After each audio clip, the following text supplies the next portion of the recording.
The tower defense genre is one that is filled to the brim with endless clones. The games may look different, but the mechanics are roughly the same across the board.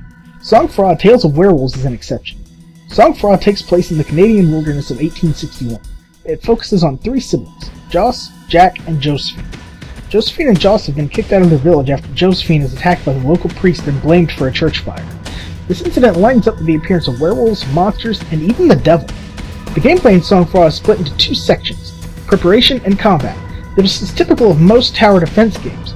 However, the big difference in Sang-Froid is not only the fact that it requires a higher level of participation, but the fact that it puts it on a 3D plane. The game allows you to see beforehand how many enemies you will encounter in the stage, as well as where the enemies will go. This allows you to set your traps and bait ahead of time and exactly where you need them. However, there is a trade-off. Where most tower defense games allow you to simply sit back and watch your preparations pay off, Sang-Froid requires you to be an active participant in springing the traps. This means doing some running. And more running. And more running still. The problem with this is that you will undoubtedly encounter enemies while on the way to vulnerable targets on the map, and if you don't dispense with those enemies quickly enough, then you run the risk of losing the entire round. While the actual combat is what drives the game forward, it's the preparation stages where you actually get into the meat of it. On top of setting traps, there's a shop system where you can trade in money made during combat for new weapons, or you can spend that money blessing your current weaponry and making them more effective. Or you can even spend all that money on traps and potions. The strategy is laid entirely in your hands, and the resources at your disposal are indeed precious. Unfortunately, the game is also prone to very sharp difficulty spikes.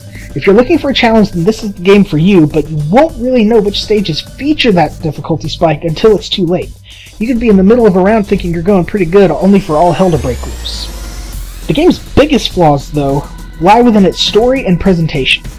The game's story is presented in the form of characters standing against a static background and talking to one another. This makes the game look more like a puppet show, and it's clearly not intentional. This is a shame because the opening of the game utilizes some great graphic novel-style artwork. It would have been better to see the game carry over that style for the story segments rather than just these half-hearted 3D segments that don't really have any movement or life to them. Making it even worse is that the voice acting is very stiff. Moments that should have some kind of emotional heft to them come off as completely dead. Damn it, I asked you to watch her! There was nothing I could do! Go get Dr. Lamontagne! In spite of all of its flaws, Sang-Froid Tales of Werewolves actually does offer a fun experience for players. While the story and presentation is relatively shallow, it's made up for with deep gameplay built on planning and leveling up. This is definitely a play.